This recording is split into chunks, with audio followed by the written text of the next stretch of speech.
Kalau begitu Mas Anies, saya ingin masuk kenapa harus diklaim satu putaran? Mengapa tidak terbuka juga untuk 2 putaran? Benarkah memang kutukan pilkada Jakarta itu menghantui? Yaitu ketika ada 2 putaran, maka yang nomor 2 yang bisa menang.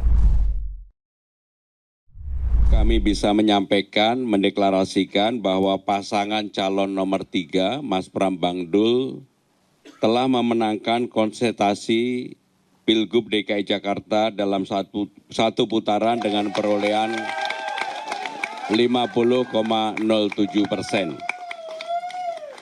Hasil ini sudah sesuai dengan ketentuan Undang-Undang Nomor 29 Tahun 2007 dan juga dengan Undang-Undang DKJ Nomor 2 Tahun 2024. Selalu ada sejarah baru di Pilkada Jakarta, termasuk apa yang selama ini disebutkan sebagai kutukan Pilkada Jakarta. Saya mengundang seorang yang pernah menjadi Gubernur DKI Jakarta, Anies Baswedan. Pak Anies, mungkin bukan kutukan, tapi mitos yang selalu terjadi dan saya mau minta tanggapan Pak Anies. Nah, jadi kalau ini satu putaran, ini juga sejarah. Tapi kalau ini 2 putaran, maka tadi ada kutukan yang disebut nomor 2 yang menang. Tapi sebelum itu saya mau masuk dulu. Betul adanya yang disebut dengan kutukan Pilkada Jakarta. Incumbent itu selalu dikalahkan untuk periode kedua. Pak Anies juga dikalahkan alias tidak diizinkan maju. Mungkin lebih tepat mitos ya. Kalau disebut kutukan itu seperti agak berat itu. Dan dalam peristiwa yang saya alami, 3 partai sudah mengusung, sudah mendeklarasikan, di ujung kemudian semuanya harus mundur dari pencalonan. Jadi itu fakta politik. Nah, tentang 1 periode atau 2 periode bagi seorang incumbent, saya lihat peristiwa penghentian kemarin mungkin justru karena ada ruang untuk 2 periode. Kalau tidak ada ruang untuk 2 periode, let it be, dibiarin aja. Anies maju. Maksudnya jadi kalau Pak Anies maju itu bisa mematahkan mitos bahwa incumbent bisa menang untuk 2 periode. Saya justru karena tidak yakin, barangkali ada pihak yang nggak yakin nih, kalau nanti pilkada berjalan, karena lebih baik nggak usah ikut. Jadi sebenarnya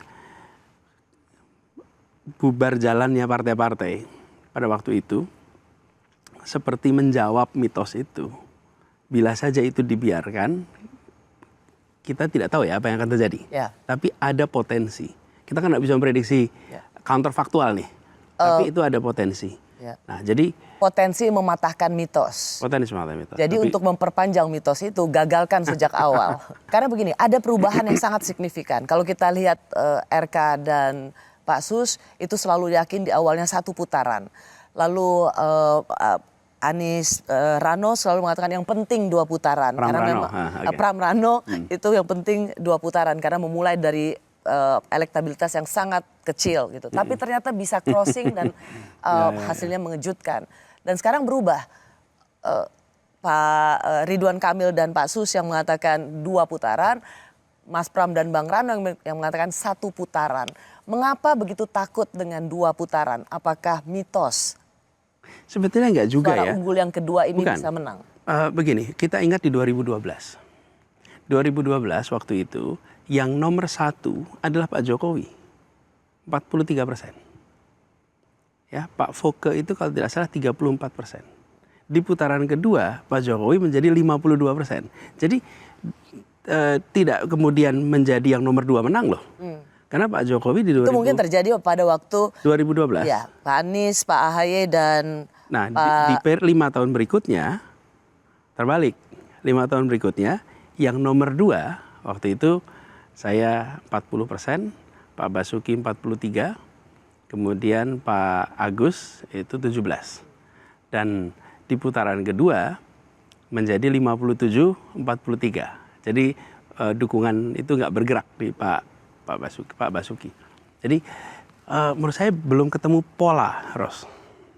Di 2012 itu yang nomor 2 tetap nomor 2, semua yang berada di nomor 3, 4, 5 itu pindahnya ke nomor 1 semua tuh. Oke.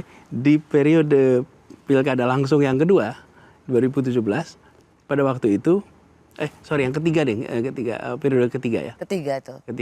Pilkada ketiga, yang nomor 2 yang dapat limpahan dari nomor 3. Nah, yang sekarang seperti Rosi bilang tadi unik. Di awal, yang satu kepengen 1 putaran, yang satu pengen 2 putaran.